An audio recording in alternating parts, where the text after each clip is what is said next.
이해는 어떤 것들이죠? 그러니까 감정이입에 대비할 수 있죠. 첫 번째는 뭐죠? 그냥 고정관념. 두 번째는 일상적. 세 번째 맥락적. 이렇게 이제 볼 수가 있는데, 자, 그러면 이제 문제를 풀어보죠. 기엇을 보면 당시 동료의 이야기가 민중에 널리 유포되었다. 예, 볼 수가 있죠. 여기 보면 이제 비용 어리석은 그 남녀들도 그 흔한 일을 얘기할 수 있다. 이렇게 볼 수 있고, 자, 그 다음에 공자가 가르치는 충실했던 그리스인의 유교적 인식을 보여주죠. 성사 중립, 공자께서는 계령장신을 말씀하지 않는다 했는데, 이거는 이규보가 나중에 동명왕평을 작성하고 계속 남아있어요. 그래서 이규보가 볼 때 이제 여러 가지 교훈, 도덕적으로 맞지 않는 것들, 유교적 가치에 평가하는 내용들이 되게 많거든요. 그러니까 근본적으로 이 사람은 유교적 지식이다. 아무리 그 받아들여. 그리고 이걸 받아들이는 이유도 뭐죠? 유교적 신선성. 그러니까 요술 때 신기한 개념이 있으니까 우리도 똑같이니까 뭐냐 있지 않느냐. 동명이라는 사람이 특이한 범인이 아니잖아요. 네. 신선성 관점에서 받아들였다는 거죠. 자, 그 다음에 이제 동명한 신행정을 기록한 역사서가 펼쳐졌다. 부산국사를 얻은 동명한 목인의 그 시한사전 산문 형식을 운면 형식으로 상황가에 따라서 이렇게 표현됐고, 그 다음에 글쓴이의 부산국사를 통해 동명한 이야기를 새롭게 인식했다. 그쵸? 처음에 세 번 반복해서 이미 그 얘기는 한이 아니요 성이요. 귀신의 얘기가 아니라 성이라는 건 성인의 얘기라는 거야. 그리고 귀신의 얘기가 아니라 신이다.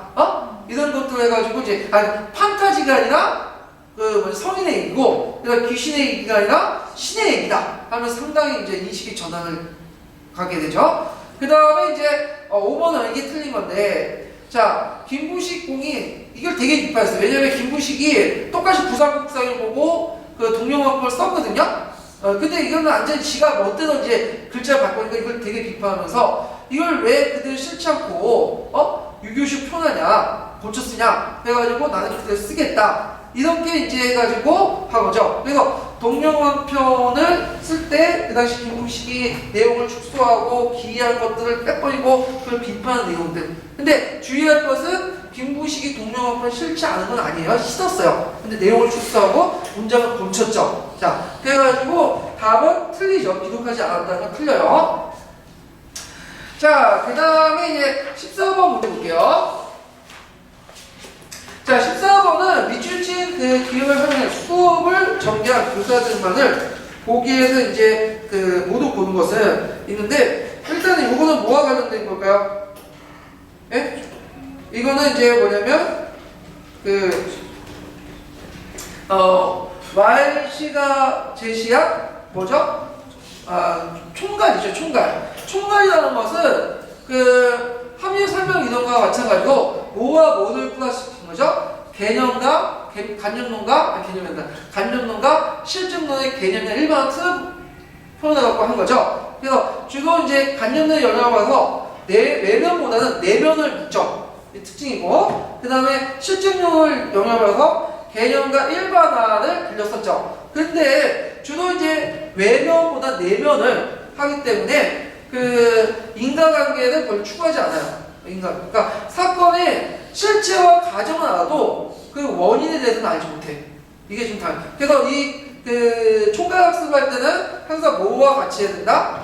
네, 배경하고 원인을 같이 해야 되는데, 근데 예문들 보면 실질적으로 보면 이제 일련의 동기와 목적까지 가져가기 때문에 뭐예요? 외면도 있어요. 외면도. 이거는 그냥 사전적인 증거고, 근데 실제 수업에서는 그게 안 돼 있고, 다 외면도 많이 포함되어 있어요. 예.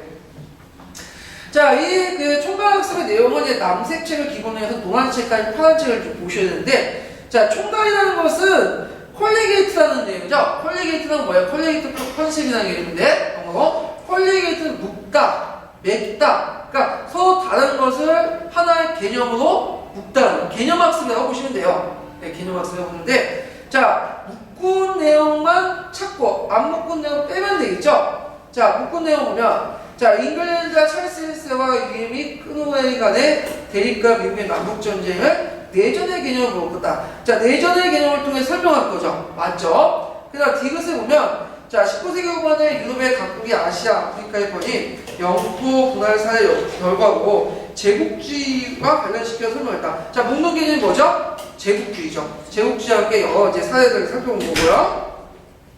자, 디귿을 보면 자, 알렉산드의 동방왕정과 장건의 사역 사행이 전개된 가정과 성격을 초점 맞추고 그들의 이동 경로에 따라서 일어난 문문의 전파를 동서교류하고 설명했다. 그래서 동서교류라는 개념을 가지고 알렉산드의 동방왕정과 장건의 서역 사행을 같이 설명했죠. 네, 맞는데 그럼 틀린 거는 우리가 답은 기역, 디귿, 미음이고요. 틀린 거 한번 찾아보면 자, 기역은 1791년 일어난 아이트 혁명의 기원과 전개 과정을 단계별로 연결하고 그 성경에 미친 프랑스 혁명을 영향을 설명했다. 이거는 발생적 설명 과정이죠. 발생적 설명. 예, 이것도 기초의 문제는 아니 나오는데 특정 사건의 기원과 전개 과정을 설명하는 과정에서 필요한 거죠. 두 개 있는 사건들 그러니까 이런 것들 두 개 이상의 사건 연속적으로 이렇게 다룰 때 하는 거고 그 다음에 니은은 자 신앙교 발견 이후에 유럽에 나타난 물가 상승에 대해 말하면서 통화량이 절정 수준 이상이 많아지면 인플레이션이 출현된다. 그걸 설명했다. 자 이것은 상위 컨디션, 룰, 그 다음에 이벤트, CL5도. 예, 그렇기 때문에 이건 뭐죠? 영역적, 법칙적 설명이죠. 영역적, 법칙적. 그러니까 인플레이션 개념을 가지고 신앙용 발견 이후의 사항들 설명을 했죠. 그래서 영역적, 법칙적 설명이다. 이렇게 이제 보시면 되겠죠. 그래서 니은 답이 아니죠. 기역, 디귿, 미음이 답이에요. 그래서 설명 이론들 어떤 식으로 교실에서 설명할 것인가, 할마다 한 번씩 나오죠. 이걸 좀 파악을 해두시면 될 것 같아요. 자, 그 다음에 15번을 보자, 15번. 자, 이 15번은 고려시대에 관련된 건데, 자, 사료도 각자 읽어보시고, 뭐와 관련된 거죠, 지금? 고려시대 때, 중기 때? 보통 이제, 고려시대 때는, 풍수지서에 영향을 받아서, 있는데, 풍수지서에 이제 뭐가 있냐면, 직위세왕서 있어요, 직위세왕서. 직위세왕서는 뭐냐면 풍수지리가 뭐야? 땅이 지기가 있다고 했죠? 근데 한 곳에는 처음에 땅이 지기가 강한 곳도 시간이 지나면 어떻게 돼요? 쇠퇴한단 말이에요. 이것이 직위세왕서인데 마찬가지로 개경이라는 도시도 처음엔 기가 세죠? 기가 세는데 시간이 지나면 어떻게 돼요? 기가 분산돼서 다른 데로 간단 말이에요. 그래서 이걸 이용해가지고 이제 그걸 막기 위해서 이제 훈련시키에서는 왕이 뭐야? 순주를 해라. 그리고 궁궐도 다른 데도 이궁도 만들고 그랬는데 그때 이제 아예 수도 자체를 옮기자. 기가 이미 이제 스테이크의 수도가 옮기는 게 맞지 않냐? 그래서 고려 중기 때부터 뭐 남경을 옮기자는 남경지지선. 예. 그 다음에 서경을 옮기자는 서경지지선. 이런 것들을 주장해요. 근데 이게 순수하게 주장한 게 아니라 뭐냐면 항상 정치의 의도가 깔려있어요. 정치세력간에. 그래서 이 대표적인 서경지지선을 주장했던 그 당시 이제 누구예요? 묘총이 모치에 난을 일으켰죠. 이런 것들 좀 보면 되는데. 자, 여기에서 이제 내용 것은 서경길지설이 아니라, 이거 남경길지설이죠. 남경은 지금 어디죠? 서울, 한성인데, 조선시대 때 한성은 저건 이제 뭐냐면 사대로는 아닌데, 고려시대 때의 남경은 좀 약간 북쪽 지역이 있어요. 그래갖고, 양주 있죠, 양주. 양주 일대. 이 지금 양주는 양주군뿐만 아니라 남양주, 그 다음에 의정부, 동두천, 구리시까지 다 포함되고, 그 다음에 서울의 성북구, 도봉구, 노원구까지 다 포함돼요. 왜 제가 알까, 이거? 양주가 나있거든요, 양주에. 네. 그래서 원래 양주가 남경인데, 그래서 양주 목이 설치되고 계세요, 그때. 시대 때. 이게 남경이에요, 여기가. 네? 자, 근데, 여기에 이제 남경길지설을 주장했던 사람이 누구냐면, 신이라는 사람이 뭐냐면 김희재라는 사람이에요. 그 김희재에 관련된 것은 그 뒤에 보충자료가 있는데 한번 읽어보세요. 김희재라는 사람은 누구에 미쳐있냐면 조선에 상당히 미쳐있었어요. 그래서 이 조선의 책들을 많이 읽고 그와 관련된 도성기, 답사기, 뭐 신라기사, 삼각형 명당기에 든 도선의 여러 책들 있죠. 지금 없지만 이들 많이 인용을 하면서 마치 자신의 도선의 후계자처럼 이렇게 자칭하고 관련된 비기들을 많이 알고 있었나 봐요. 자, 그래서 그때 이제 언제 때냐면 숙종 때 문제 분석에서 문조가 있는데 다 숙종 고치세요. 잘못된 거예요. 숙종이에요, 숙종. 자, 숙종 때 상소를 올렸어, 왕한테. 어떤 상소를 올렸냐면 이거 내용인데 도선의 답사가를 이용하면서 남경의 수도를 옮기면 70개국이 조공을 바치고 한강의 어류들이 사이에 뻗어나가며 그리고 안으로 백성들이 편하고 그 다음에 삼각산에서는 이제 뭐냐면 여러 가지 뭐냐면 여기 의지하에 재경을 지으면 9번째 해에 사해로부터 와든 여러 나라부터 뭐냐면 조공이 온다는 거야. 나라가 부강하고 일종의 불화죠. 이거는 불화인데 이거 비슷한 주장을 했던 사람이 또 누가 하고 있어요. 묘총도 그런 얘기를 했어요. 네, 마치 뭐 석연이 옮기면 뭐 여러 나라들이 와가지고 있고 특히 뭐 금나라가 뭐 불복하고 뭐 그런 얘기를 했는데 자 그래서 이 명왕의 선덕이라는 말은 남경이죠. 여기도 남경이고 자 그러면 문제를 풀어보죠. 자 고려 문종은 이곳을 남경으로 승격시켰죠. 숙종 전에 왕이었던 고려 문종은 그래서 고려시대 전기 때는 상경이 개경, 서경, 동경이었는데 이때부터 뭐예요? 개경, 서경, 남경으로 바뀌었죠. 예. 그 다음에 고려 숙종 김희재의 권위로서 이곳에 궁궐을 지었어요. 그래가지고 이제 그 당시에 근데 궁궐을 이제 짓고 그랬는데요. 근데 이걸 좀 설명하다가 잠깐만요. 그래서 남경 그 고려 숙종을 직접 상소를 걸고 남경을 둘러본 다음에 그 당시 김희재의 주장을 받아들여서 남경 개창 도감이라는 건 보통 이제 그 어떤 일을 추진할 때 완전 임시 간설 총괄한 임시 간설을 하는데 도감을 설치하고 남경의 교를 확정시키고 그 궁궐과 부속宫을 지겠지만 그 관련된 궁궐이 남아있지 않죠. 예. 귀족들 반발 때문에 남경 총독까지 못했어요. 예. 자, 그 다음에 이제 조선 때 태조는 이곳의 중심가에 시장을 조성하여 그 상인들에게 배워했다. 맞죠?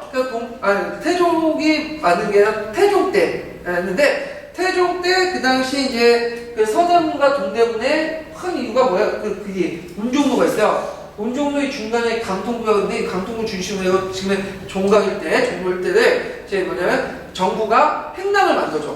그리고 거기에 입주시키고 그 다음에 그 사이에서 이제 시장세를 납부하게 되죠. 그건 뭐냐면 이 시장이라는 것은 조선시대만 있었던 게 아니에요. 고려시대도 있었고 그 다음 신라시대 때 기록해 보면 동시전이라는 게 있어요. 물론 백제와 고구려도 있었겠죠. 기록에는 없었겠지만 그건 뭐냐면 그 당시에 도시라는 것은 무슨 도시야? 생산도시가 아니라 소비도시란 말이야. 그러니까 시장이 있어야지만 주변으로부터 뭐예요? 공급과 세비품 같은 걸 공급받을 수 있죠. 의도적으로 만든 간설시장이에요. 이거는 그래서 이거는 태종 때 만들어졌어. 태종 때 관련된 내용은 7차 지도에서 나와요. 네. 자, 그 다음에 이제 4번은 조선 정종원 재해가 잦다는 이유로 내세와 이곳을 개교를 한도했죠. 이거는 이제 제1차 왕자회담 때 그 뭐냐면 서울에 일어났다가 다시 했다가 나중에 태종이 즉위하면서 다시 서울로 돌아가죠. 그 다음에 5번을 보면 정도전의 만묘발 오행사상을 바탕으로 이곳에 도성이 4개 대문을 지었다. 맞죠? 이 오행이라는 것은 춘추 전국시대부터 해서 음양설과 그러면서 음양오행설이라죠. 그러니까 성리학 이전부터 있었던 나름대로 형이사학적인 우주관이에요. 오행을 바탕으로 규육도 짓고 여러 가지 인체 가정통제 설명하고 나라의 흥망도 설명하고 직위세왕설이 상세설이 이렇게 설명하고 궁궐 짓거나 뭐냐면 이름은 대문을 할 때도 하는데 요 관련된 것들 좀 알 필요가 있어가지고 예전에 한 번역에 난도 있으니까 좀 제가 조사를 해봤어요. 그래갖고 보충 페이지 5페이지 펴보세요. 자 5페이지 보면 지금 오행사상의 도표가 보이죠? 네, 도표 5페이지. 자 거기에 보면 이제 오행 수하 목금 토죠. 그리고 그에 따라서 수는 북 하는 남 그 다음에 목은 동, 그 다음에 금은 서, 토는 뭘까요? 중앙이죠. 중앙. 자, 그래서 요거 관련돼가지고 우리나라는 어디에 속할까요? 오행 중에, 오방 중에. 동쪽에 속하니까 목국이죠. 목국이. 목은 뭐야? 뭐냐면, 불에 활 타죠. 또 우리도 뭐야? 내비극성 있잖아. 나무가 잘 타는 것처럼 우리도 내비극성 있어서 잘 타는 그런 거를 설명하는데, 자, 그 다음에 또 하은 남쪽이죠. 이게 이제 서울에 이제 반영이 되는데 서울에 보면 북쪽산이 뭐예요? 여기 보면 여기가 인왕산 있죠. 그 다음에 이게 청계천이고 그 뒤를 까고 남산 있죠. 남산은 화의 상징이에요. 화. 근데 인왕산은 여기 보면 이제 경복궁이 있는데 경복궁은 이제 왜 이렇게 많냐면 임금의 자리는 뭐냐면 남면이야. 그러니까 북쪽에 서가지고 남쪽에 바라보는 거고, 신하의 자리는 어떻게 될까요? 북쪽에 서서 남면을 그냥 북쪽을 바라보는 거야. 아니, 남쪽에 서가지고 북쪽을 바라보는 거죠. 여기에 서가지고. 그러니까 임금의 자리가 북쪽에서 남쪽을 향해서 보기 위해서 경복궁을 이렇게 세웠어요. 근데 문제는 바로 앞에 하늘 상징하는 뭐가 있죠? 남산이 있는 거죠. 그러면 이 남산에 비해서 이게 어떻게 돼요? 경복궁이 불도 없어질 수 있잖아. 네? 그래서 이 하만을 막기 위해서 이제 그 경복궁 곳곳에 그 하만을 만든 해태상을 세운 곳이 그 있는데, 이게 좀 맞는 게 뭐냐면 경복궁 어떻게 해서 소실됐죠? 인진할 때 불도 없어졌잖아. 예, 좀 맞는 것 같아요. 창덕궁, 창국궁도 마찬가지로 이렇게 따지면. 예. 자, 그래서 이렇게 이제 볼 수 있고, 자, 그 다음에 오색이 있는데, 수에는 무기고, 그 다음에 하는 정이고, 그 다음에 목은 청이죠. 그래서 우리가 지금 왕이 뭐 있어요? 청색을 있죠? 네, 이런 거 가지고 있어요, 우리가 왕은. 그 다음 금은 백이고, 그 다음 토는 황이죠. 그래서 황제들은 황색을 입어. 황색을.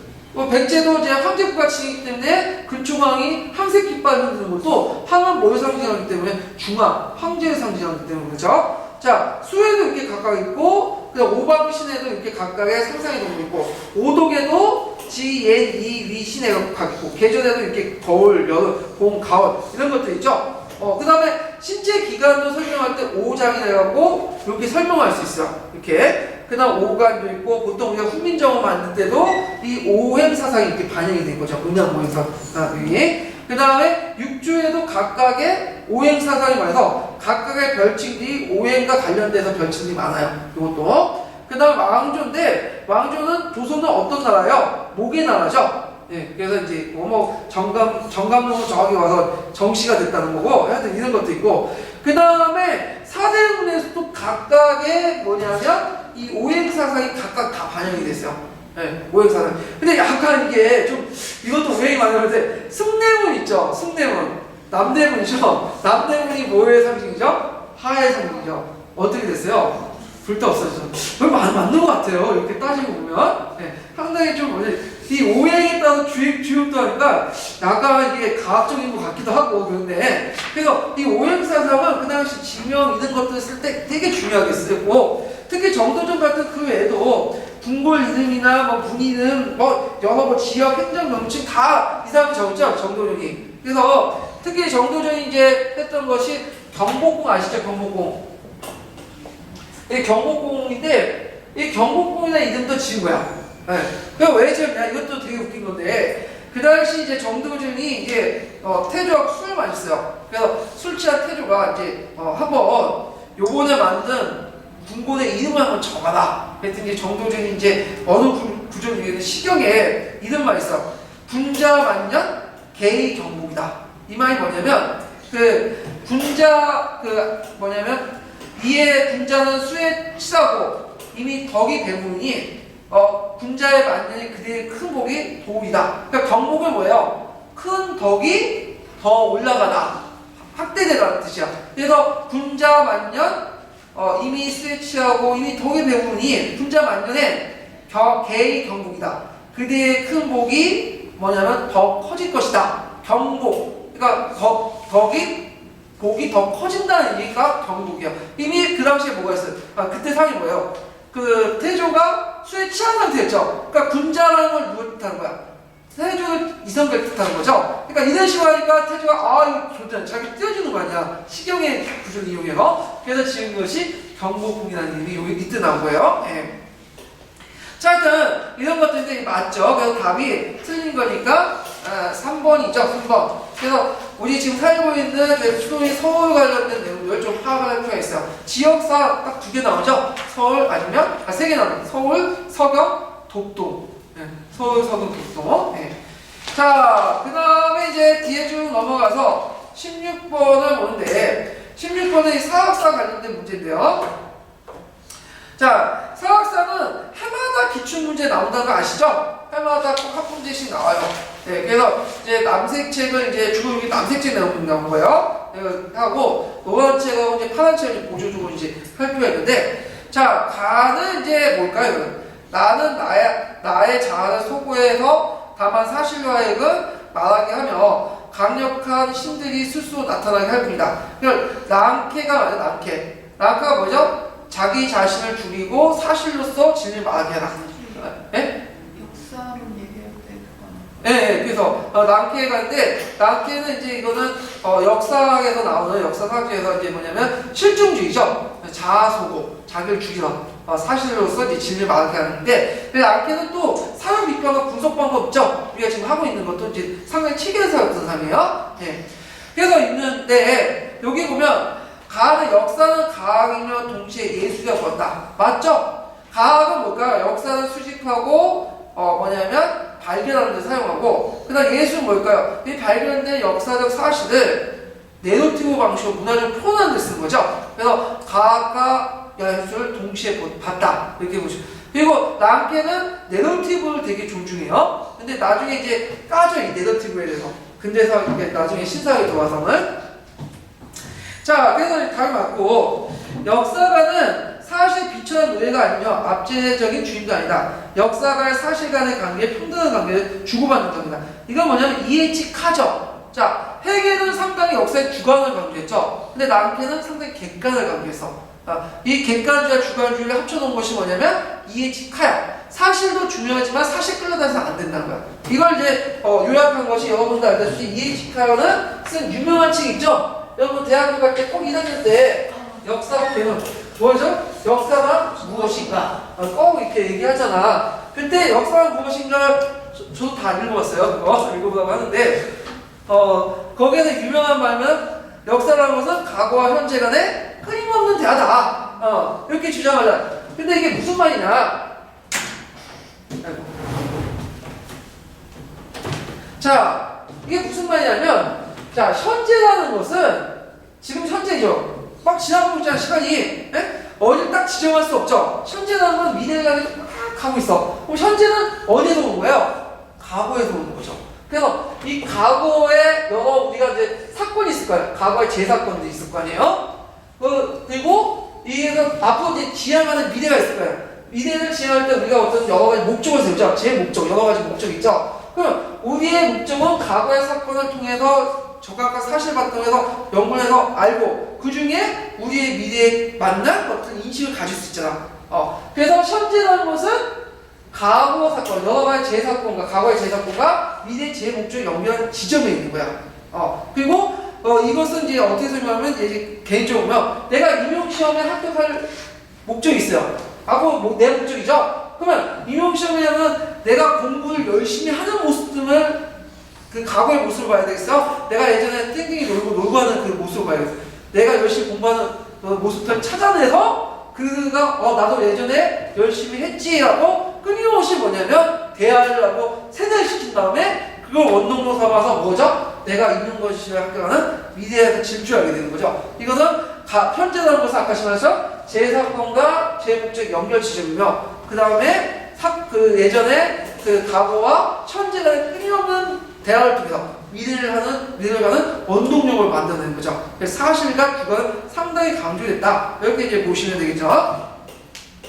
자, 그 다음에 이제 그 니언과 관련돼서 역사 이해 방법 재현에 이르는 제청이다. 재현은 뭐죠? 콜링우드가 제시한 거죠. 콜링우드, 관념론자들. 콜링우드는 되게 이제 클레처나 콜링우드나 이런 사람들은 되게 그 현재의 역사를 강조해요. 아무리 과거를 정확히 받아도 어떻게 돼요? 현재의 관점이 투영될 수밖에 없다. 현재의 관점을 강조하고, 특히 유명한 말 있죠? 모든 과거는 현대사다. 그래서 모든 역사는 현대사다라고 이제 주장하는데, 콜링우드는 일단 이 사람의 전제는 투영을 하더라도 일단은 객관적 자세히 필요하다고 주장해요. 아무렇게 문화적 상상을 하자는 게 아니라, 그래서 역사적 행위자를 파악할 때는 역사적 행위자의 외면을 보는 게 아니라 더 나아가서 그 속에 있는 내면을 파악을 해줘야 된다. 이렇게 주장하죠. 그래서 내면 속에 들어서 의도와 동기를 해서 그 사람 입장에서 이제 봐야 되는데, 이런 과정을 재현이라고 하고, 그 관련된 그 서술들이 이제 뭐냐면 그 노란책이 있어요. 황제에 관련된 법률 내용을 보는데 그 내용 그 옆에 적어놨으니까 보세요. 예분들은. 자, 이거는 이제 맞지가 않고, 그 다음에 다는 물질적인 생활 방식은 사회적, 정치적, 경제적 생활 과정을 제거한다. 의식이 인간의 규정을 정하는 것이 아니라 반대로 사회적 존재가 인간의 의식을 구성한다. 아주 통찰력이죠. 통찰력인데 아주 그러니까 이게 유명한 마르크스죠. 마르크스가 자본론에서 얘기한 거 아니고 정치 경제학 비판 서문에서 얘기한 거예요. 예전에는 고전 경제학 시대 때는 항상 정치와 경제를 서로 연관시켜서 갔는데, 그래서 정치 경제가 정치에 종속돼서 갔는데 그걸 비판하면서 나름대로 그게 아니라 경제에 의해서 정치가 종속됐다. 그래서 상부구조는 뭐예요? 여러분도 알다시피 그 뭐예요? 정치, 뭐 제도, 뭐 문화, 예술 이런 것들이죠. 사부구조는 뭐죠? 네, 이건 경제죠. 경제. 그래서 이 경제가 뭘 낳게 돼요? 상부구조를 낳게 되죠. 그러다 보니까 경제적 형성에 따라서 내 나름대로 계급의식을 갖게 돼요. 계급의식. 그냥 노동자는 뭘 가요? 노동자가 계급의식을 갖게 되고, 부유자가 계급의식을 갖게 되는 거죠. 이게 대표적인 게 지금 나오는 무상투표에서, 무상급식에서 볼 수 있는 거예요. 강남 애들은 다 그런 건 아니지만, 평균적으로 누굴 찍었죠? 무상급식을 반대하는 데 찍었고, 근데 이에 반해서 이제 좀 못 사는 동네에서 무상급식을 찬성하는 데 찍은 거야. 다 계급적 의식이 투영돼서 그런 거야. 물론 또 그런 건 아니에요. 자기가 노동자임에도 불구하고, 누굴 꼭 찍는 사람 있어요. 한나라당 찍는 사람 있어요. 좀 약간. 이거는 여기 계급을 망가가는 건데, 이거는 뭐냐면, 어디에 세뇌를 받았기 때문에, 조종군 같은, 언론 매체에 세뇌를 받거나, 나름대로 계급의식 상관없이 의지를 가지고 한 사람도 있겠죠? 예를 들어서 조선시대 때 유명한 성리학자 중에서 자기 이익 버리고 민중들을 위해서 생각하는 사람도 많았잖아요. 그거는 대단한 사람들. 그런 사람들은 의지가 있는데, 근데 대개 인간들, 범인들은 뭘까요? 저뿐만 아니라 나름대로 이해관계에 크게 벗어나지 못하죠. 어떤 경제적 조건에. 자, 그래서 이 말을 한 것이 유명한 그 내용인데, 자, 마르크스죠? 자, 마르크스는 역사의 발전 과정을 뭘로 봤어요? 계급투쟁을 봤죠? 계급. 그래가지고, 계급투쟁인데, 계급이라는 건 뭐죠? 생산 도구를 누가 갖고 있냐? 그 생산수단을 갖고 있는 사람이 지배자고, 그 다음에 갖고 있는 사람이, 갖지 못한 사람이 뭐죠? 피지배자죠. 네. 그래서 생산수단을 누가 갖고 있냐? 그랬는데, 마르크스 같은 경우에는 생산력의 발전이 이제 역사의 원동력이 되는데, 그까지 계급투쟁이 일어났다고 하는데, 자, 생산력은 뭘로 구성되어 있죠? 생산력은? 생산수단과 인간의 노동력으로 구성되어 있죠. 근데 인간의 노동력은 상수야. 네. 그럼 변수는 뭐예요?